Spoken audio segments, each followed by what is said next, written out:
which is fine. I'm used to this. This is nothing new.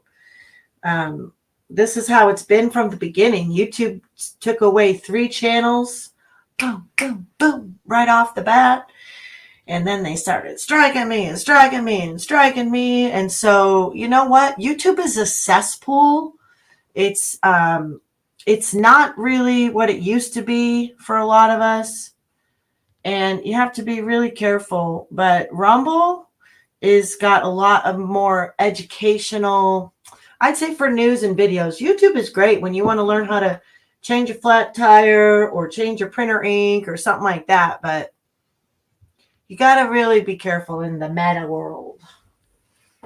You got to be careful. So, anyway, my name is Deanna, and I'm streaming out of Humboldt County, about Humboldt County, to Humboldt County, and anyone else who cares.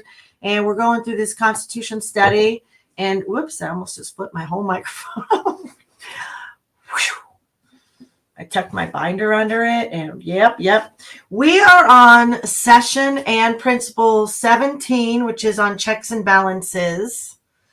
And we are on questions 9 through 16. So I did get a chance to get that all uploaded. I'm so sorry about Monday or Wednesdays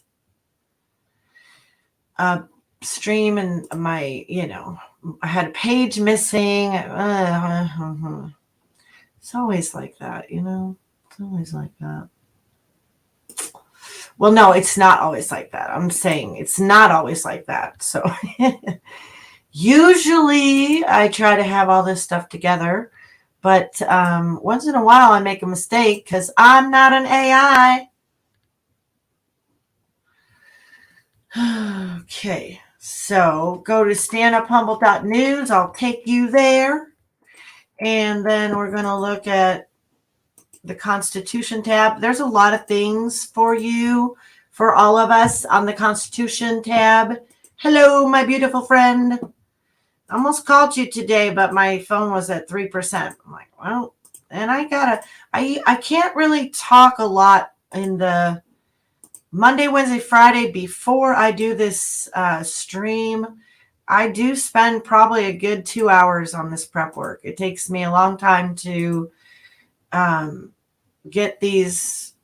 I have to photograph the pictures for you guys, and then because it's for educational purposes, as you know. So yeah, we're on 17. A system of checks and balances should be adopted to prevent the abuse of power. And that's what we're covering today. Here is study session 17, which I did not have for you Wednesday because it was still upside down. I had to edit it. So we are on 9 through 16. And by the way, I will be on with Mr. Louie this afternoon at 2 o'clock, and he and I would really appreciate any questions you have about buying or selling with everyday goods with silver. That's what we're doing. And I already have a business that accepts silver. I actually even have a PMA that I'm going to be welcoming more vendors into, so we can get that going here.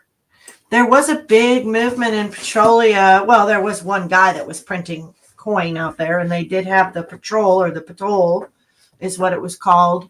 And so I think it's really important right now, because I don't want to be forced into some monetary system. We're already in this beast system. We already can't even hardly stop supporting certain things, but we've got to do better.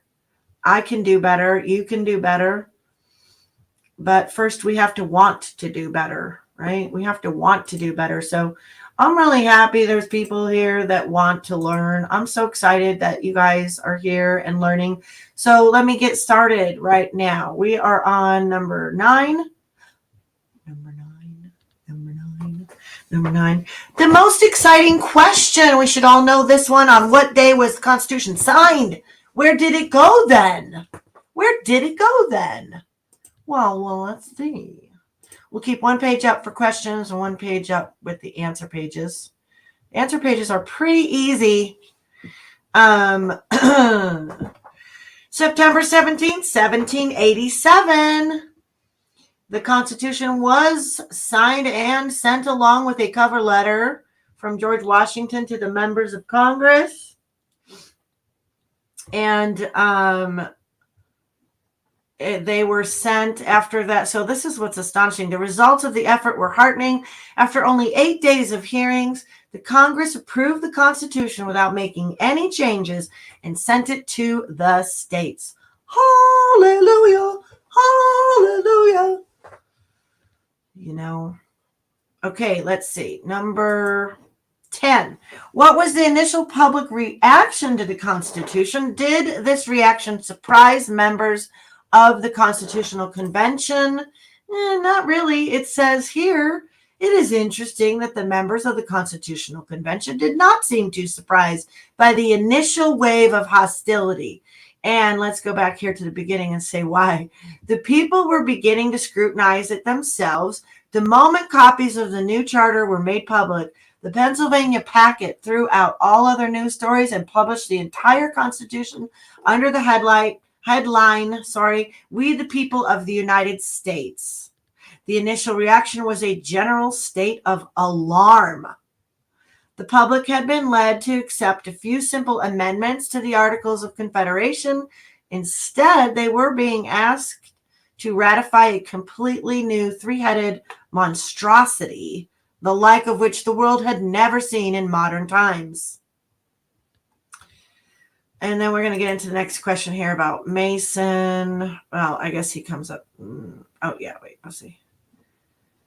11. What were the 5 reasons George Mason gave for refusing to sign the Constitution? I'm just going to read the beginning sentences of these. It's pretty lengthy reasons he has, but we can kind of see what we've got going here. 1, it provided no Bill of Rights. It had been discussed at considerable length at the convention, but the delegates decided that a Bill of Rights would be dangerous and unnecessary. It had been argued that it is impossible to remember all of one's rights, and any which might be accidentally overlooked would be presumed to be forfeited. I think they just couldn't believe that people wouldn't know their rights one day.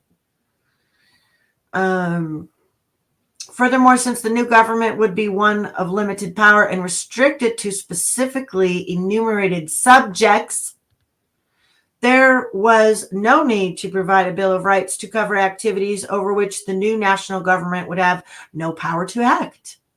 But all of this did not convince George Mason, and he soon convinced a lot of leading Virginia patriots that he was right, including Patrick Henry, former governor of the state.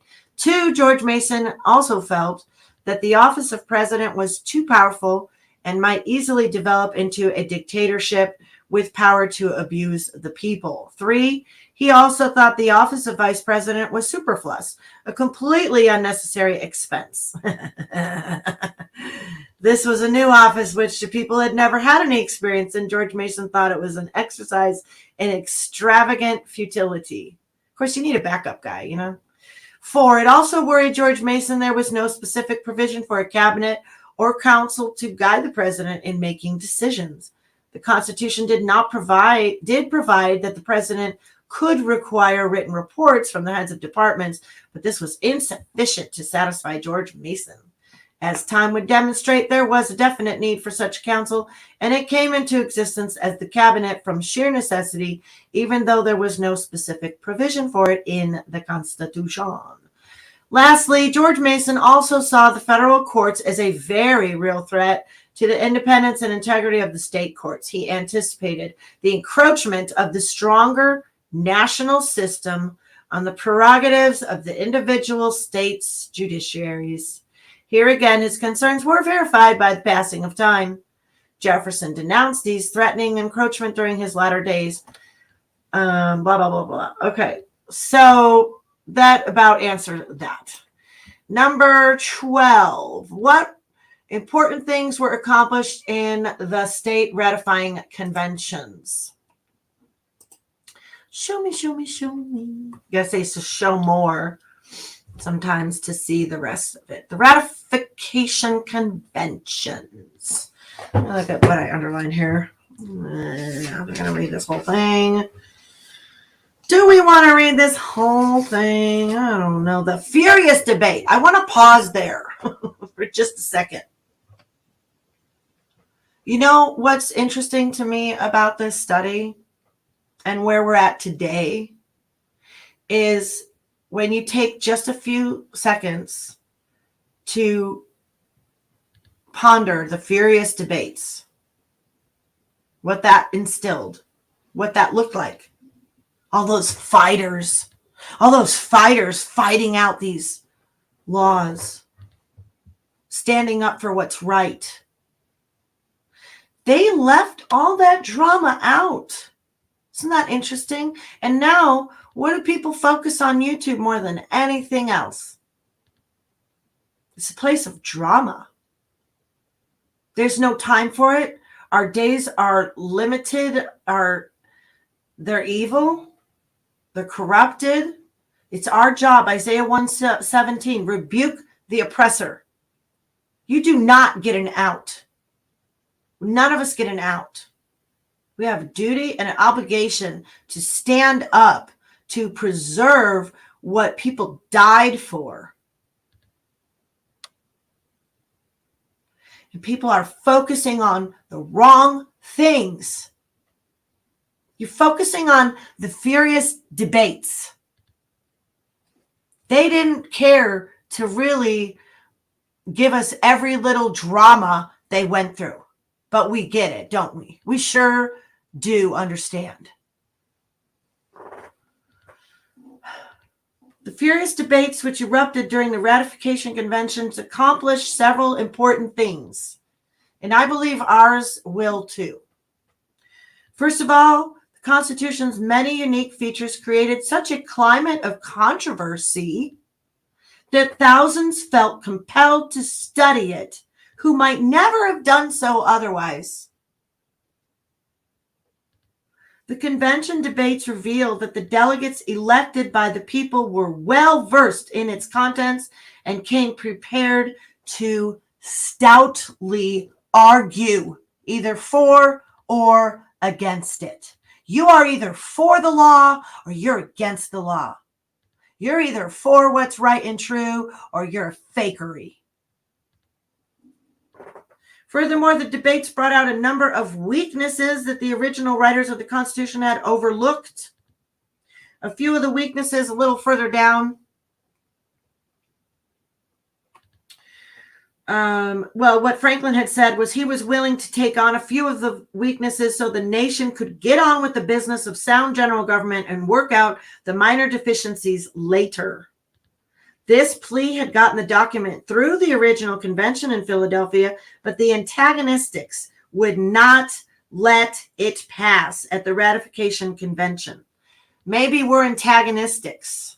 We're the sticklers. We're the ones who want to go back to the foundation and say, this is it.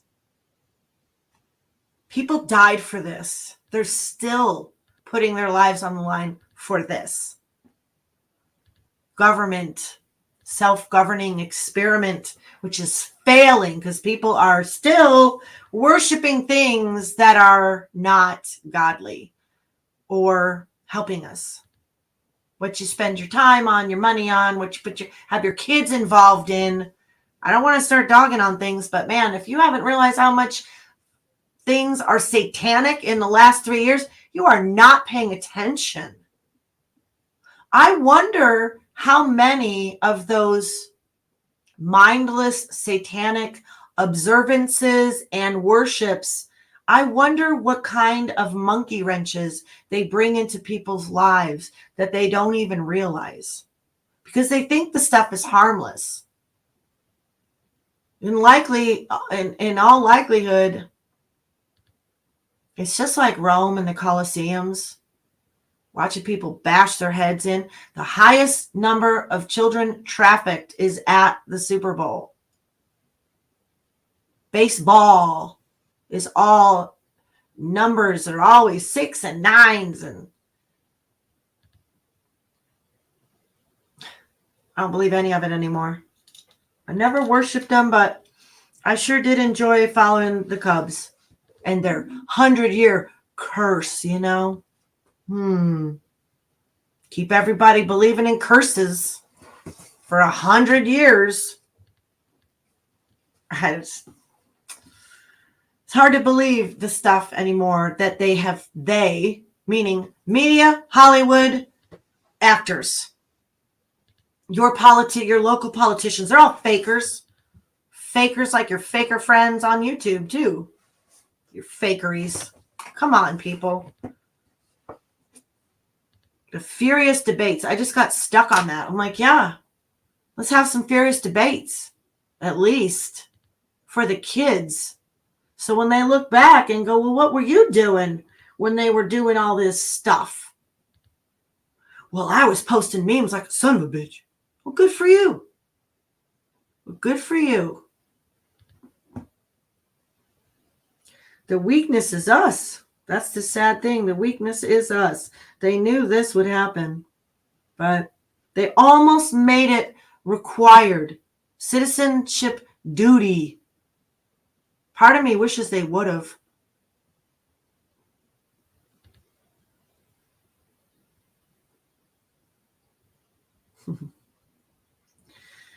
The continuous conflict over some of these minor problems finally led George Washington and the others to promise the state conventions that if they would approve the Constitution in its present form, the states could each submit suggestions for amendments, and these would be taken up in the first sessions of Congress. The states took this invitation literally. They submitted a total of 189 proposed changes. At the first session of Congress, these suggestions were reduced to 17 major amendments by James Madison, and 12 were approved by Congress and submitted to the states. 10 were ratified by the states, and these are what became known as the Bill of Rights. One of those which was not approved was later included in the 14th Amendment. The final one related to the compensation of the members of Congress and was not considered to be of sufficient substantive merit to be part of the Constitution. What were the Federalist Papers? 13. Who wrote them? What did they accomplish? One of the most important contributions to emerge from the ratification debates was a series of newspaper articles which were written in desperation when Hamilton discovered that the state of New York was probably going to reject the Constitution. He rallied the support of John Jay, who later became the first Chief Justice of the Supreme Court, as well as the talents of James Madison, the father of the Constitution, to help him write these articles. These three stalwarts analyzed almost every phrase of the Constitution so it could be better understood by the people. They also pointed out how defective the Articles of Confederation had been and the urgent necessity to restructure the entire framework of government. As it turned out, the final ratification of the Constitution was influenced more by the personal talents of Alexander Hamilton than by the arguments of these newspaper articles. However, the series was subsequently published as the 85 Federalist Papers and became the most valuable literature available in determining the intent of the founders when they wrote the nation's original charter of government. For many years, it was difficult to determine who had written each of the articles. Hamilton, Madison, and Jay had all written under the name Publius. In recent years, a careful analysis of competent scholars has now settled the question of authorship for practically all of the articles, and modern editions of the Federalist Papers indicate the author of each one. Interesting. Next. 14. Thomas Jefferson and John Adams were overseas on diplomatic assignments during the ratification debates. How do they contribute to the adoption of the new Constitution? Many delegates to the various state conventions were impressed by the enthusiastic support which came from America's principal ambassadors in Europe. One was Thomas Jefferson, minister to France, and the other was John Adams, minister to England. Both of them had some reservations concerning minor aspects of the Constitution, but when they learned that a Bill of Rights would be provided, they endorsed the Constitution with warm approval. Thomas Jefferson wrote, "The example of changing a constitution by assembling wise men of the state instead of assembling armies will be worth as much to the world as former examples we have given them." such as the Declaration of Independence. The Constitution is unquestionably the wisest ever yet presented to men. John Adams wrote that the new Constitution was the greatest single effort of national deliberation that the world has ever seen. Those two words also, national deliberation. And I was thinking about Humboldt County this morning, feeling like we're still in this disclosure state, exposure state. And I don't really know if we have time to really uncover and peel back. And you got people ushering in smart cities. There are so many things that they don't look at when it comes to energy here in Arcata. And it's scary. Look at Maui. It's the same leadership here.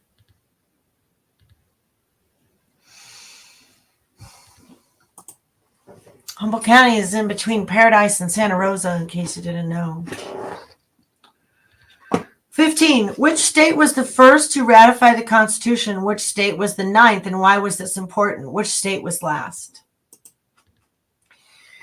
I'm not going to read about all these states, but I have the answers for you.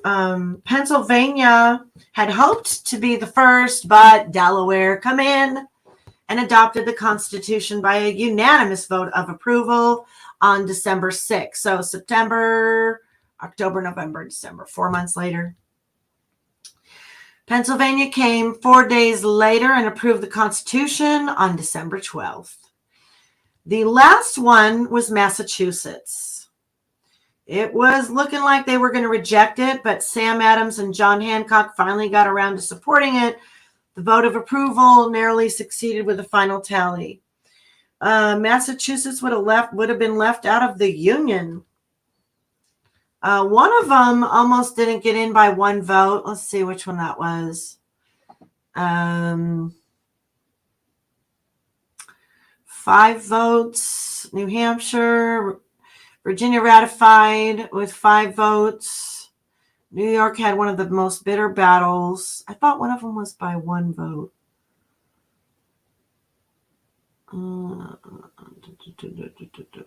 Rhode Island squeezed in 34-32. One more opposition vote could have kept Rhode Island out of the Union. Woo-wee! Shoot. Last question. Right, did I answer the last question? No. 16. Sorry. Describe the major developments in the organization of the new government in 1789. Girl! Under its new constitution, the United States of America was reborn. No longer was she a confederation of states, but a government of the people.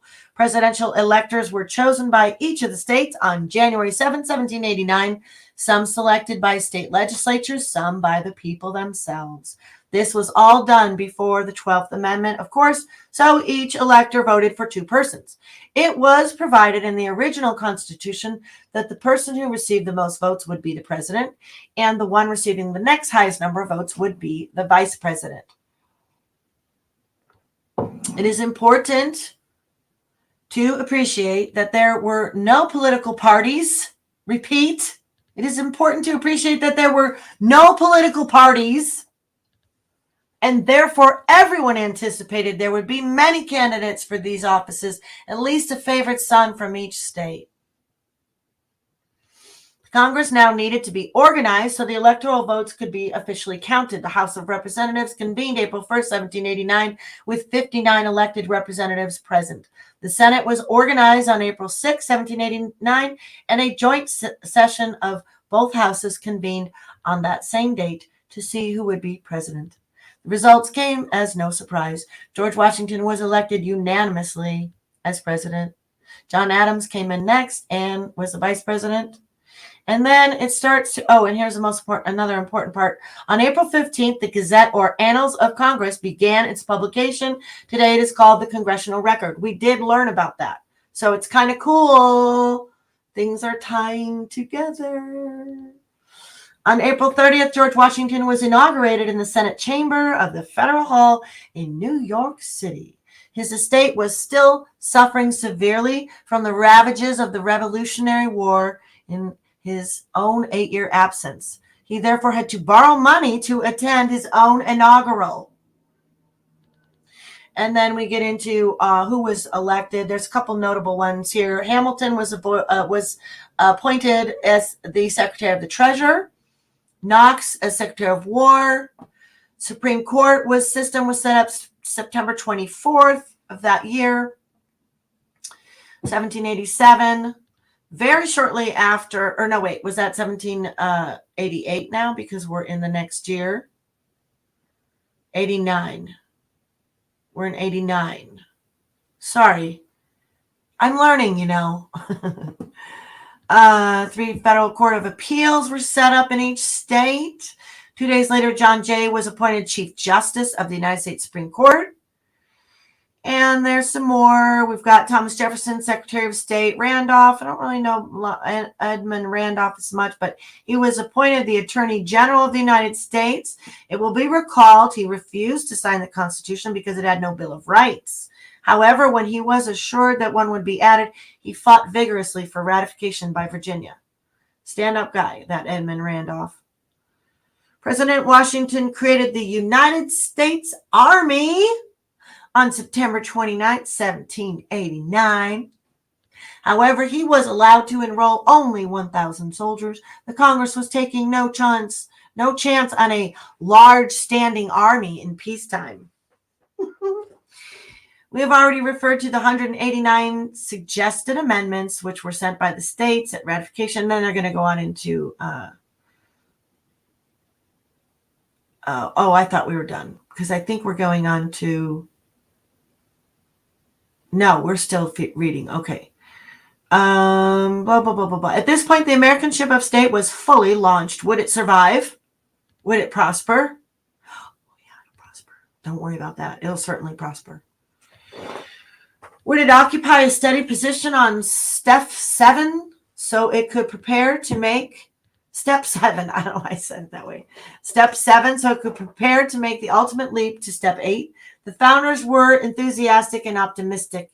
They had developed their game plan and provided a constitutional book of instructions. As for the future, James Madison said it was all being turned over to their successors to preserve and perpetuate.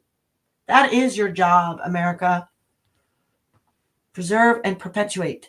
The American game plan called for a divided, balanced, limited form of government. We will now examine nearly 300 separate principles, which the founders and subsequent leaders debated, researched, and evaluated before they were included in the Constitution. So yeah, that's getting on to the next lesson. So that is it for our lesson. That is it for our week. We did it. We did it. We did it. Hi, Venus. Good to see you. Hi, Cindy, my love. Where you like to learn too, Venus? I like to learn too. I'm going to go learn about the aura. That body part, that extra body part. I'm telling you, girl, I've thought about that a lot. I was like, ooh, you know, you like me. We're not everybody's cup of tea, but we do our own thing. We stand our ground. That's what people that hang out with me are. You know, we're going on our 4th winter together, people, YouTube people and friends. I have some really good friends I've met in here. Everyone here, you know, it's not all a cesspool, but we certainly do need to warn people because there are a lot of new normies coming in and they're like prey. They're going to be preyed on. So we got to pray for them. And it's dangerous right now. You really do need to get better. We have to all get better at vetting our information. I love how these people were studied in this stuff. They were studied in it. And we're dumbed down. Our culture wants us to be stupid. There are annoying frequencies everywhere. You notice that? I'll bet you noticed that.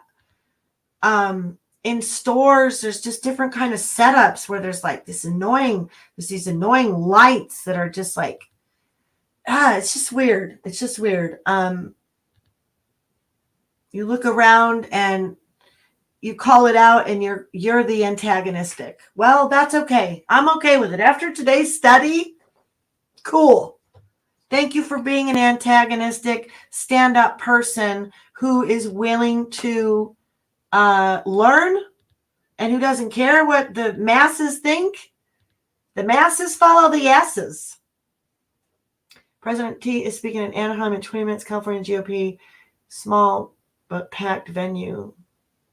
Oh, yeah? Anaheim. I remember driving through Anaheim once and seeing the stadium. Anaheim Angels, right? That's who's there, I think. I'm sure they're angels. Antagonistic, right? I know. Be antagonistic. Now, my friend Seth taught me the strident individual is highly misunderstood. If you look up the word strident, it's like, you know what's bad is it does say like a clanging cymbal, and then you think of Corinthians 13. Yeah, that's not exactly always loving. The clanging cymbal's not love, but is speaking the truth loving? Yes, it is. It is. To speak the truth is loving. To not lie to people around you is loving. To pretend is to be a poser, to be a faker. I don't even know how to do that. I can't do that. So, I thank God for the people that we have made connections with here because, we're special, you guys. We're very special. I love y'all so much. I will see you. You know what I want to talk about? Oh, let me drop the link for Louie and I. We're going on in 50 minutes. We're going on in 50 minutes. I really would hope some of you guys will have some questions for Louie. But we're going to keep consistent on Fridays afternoon after my Constitution class. And hopefully, we can gain some traction. If you know anybody that's interested in learning about silver, or buying and selling silver, we're not selling silver. Okay. A lot of people are selling silver. I want to learn how to shop with it. One of the most profound things Louis said to me on our last stream was, what's interesting, Dee, is if you don't use your money, you don't have to pay taxes on it. Think about that one. If you're not using their beast system money, you're not required to pay taxes on that. That's their money. They've borrowed all of it with our bodies and our names. They're using us and laughing at us at the same time. But after Louie and I have a stream, guess what I really want to talk about? I was thinking about it. You know how last Friday I talked about women? I want to talk about men. And I was thinking about how, but last Friday, I played videos from men about women. So how am I going to do this? How am I going to do this? I want to talk about men and women and groups and truly uniting and strengthening the things that remain. We're a mess. We're a mess and we need our foundation. Women are a mess. Men are a mess. Our relationships are a mess. The world has torn us apart. It has fought against everything godly and righteous and propped up everything debased. And God said, I will give you over to your debased mind. Eventually, you will just be given over to a debased mind. I have to set up the Rumble. I can't share the Rumble link just yet because replace Feinstein. After voting in the Senate, really? Right now, I know she died. I know my Facebook post wasn't very nice. I was like, the Wicked Witch is dead. I ain't grieving her. I'm not grieving. I don't grieve the same people everybody grieves. That's for sure. Things about her. I've seen her and her hypocrisy passing a bill to make us all wear masks, walking around the Senate, not wearing one. You think for 1 minute I have any pity for that woman? I hope to God that she reconciled with Jesus. I hope her name's in the book of life, because that's all that God requires me to hope for my enemies. I'm pretty sure. I could pray for her family and all of that. But you know what? One down. Next. Let's go. Keep going. There's plenty more to go. Exactly. Evil as it gets. Ain't no love lost here. She has sucked this state dry, ruined it. I've lived in this state for 32 years, and it used to be so beautiful when I first moved here. It's destroyed. And these people in Humboldt County are following the same leadership style because they're vampire sellouts. They're just as evil. So, we're almost there. We're learning more and more. We're running out of time, but all we got is today. All I got is today. And I feel good knowing I did this, and that there's other people that are going to watch this later. They're going to have learned some things, and it just makes things click. You can't explain it. We just have to learn and keep praying and believing and stand strong. Do not comply. Do not comply with tyranny, because you let everyone down who doesn't. Not this time, too. It won't be the same. You won't have as much mercy from the people who gave you a pass the first time. Now you know better. Don't do it again. Amen, amen. Love y'all. I will be back with Louie. And like I said, I want to talk about men this evening. So if you are interested in talking about men, it will certainly not be a man bashing stream. I am no men basher. I love men and I respect men. My man is the head of my home. Probably surprise some of you because I'm such a big mouth and I'm so obnoxious. But I got me a good, kind man, and he's amazing. And he gets all my respect. And we have to figure out how, as a nation, we are going to heal each other. You need to start looking at men, even the ones that, I'm not going to say abused you, but I will say maybe have hurt you in the past, that you're still friends with, maybe your spouse, whatever. Men, in general, at one time, were all little boys too. And the most beautiful thing God ever did for me was when I was in the middle of a fight with my husband. I was looking at my husband and he looked so defeated and I was so angry. It was hard for me to see past my nose. I was angry at him in that moment, but I was open. I wanted to be reconciled. And I remember just looking at him like, God help me, and God showed me my husband like a 10-year-old little boy. Men were boys too, and as mothers, I have a son. I want him to be treated respectful. I want him to be respected as well as loved and cherished and honored and trusted. But when we talk about how things were supposed to be back in the days and how the natural barefoot and pregnant in the kitchen, yeah, we're down with all that. Not every woman gets a man. Not every man treats a woman like she should be. And you got a lot of women who have to fend for themselves. So what do we do about that? How do we take care of that?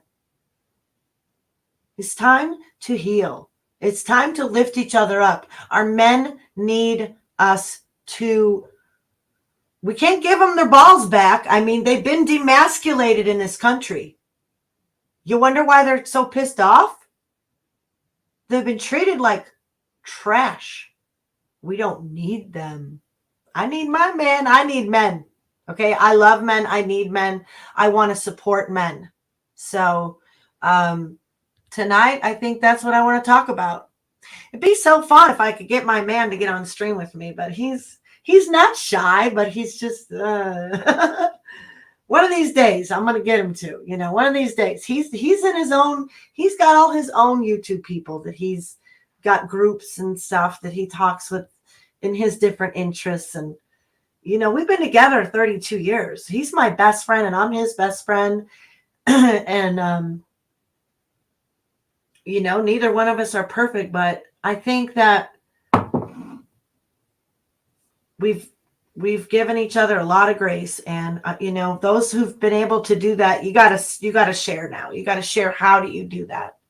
Only by the grace of God. Only by the grace of God can I do that, and only by the grace of God can my husband do that which we've been able to do. And that is for sure, because we didn't know Jesus before, and we could not. It was all flesh, flesh, flesh, flesh, flesh. When we decided to put God first and to believe that Jesus died for our sins, and that we would accept that gift and just see. Let's see about this one. Oh, let's knock on this religion door. It's going to sound so blasphemous, but let's try this Christianity thing out. Let's see what's going on over here. Let's behind door number 1. Tried all these other doors. Pagan. And no, just give me Jesus. Yeah, time to talk about the men, time to lift up the men, time to figure it out, America. We got to figure it out. So I just pray, God, that we can figure this out. Use me, use anybody here. Use us all. We got to love each other. Help us figure it out, Lord. In Jesus' name, amen. I don't know. All I know is my life. When I support and love my man, he loves me back. But it's not always that way. So what do we do when people have been shattered by people they've trusted? We got to be there for them. We got to be there for them. The widows and the children, right? That is our job. Rebuke the oppressor. The widows and the children are oppressed. They're forgotten about. Nobody's standing for them. Not nobody, but you know what I mean. Our communities need not government. Government's doing it all because we're not. That's the problem. That's the way I see it anyway. All the government programs have come in where the charitable ones have stopped. And a lot of the reason is for that is because we're feeding this beast system, and we don't know how to get out. We got to figure it out. Maybe Louie will have some answers. Okay. I put did I drop yeah, there is the link for the stream with Louie, and that's going to be in 40 minutes. And then tonight I want to talk about men. I'm not sure what time that will be at, but you can watch for a stream this evening. Maybe I'll have it set up before I get on with Louie. I'll figure it out so I could drop the link, because it'd be nice to have you guys all there. Any of you that want to come and share your thoughts about men, I would love to have you. Okay. You got distracted. What? Unbelievable. Oh, I love you guys. I'll see you later.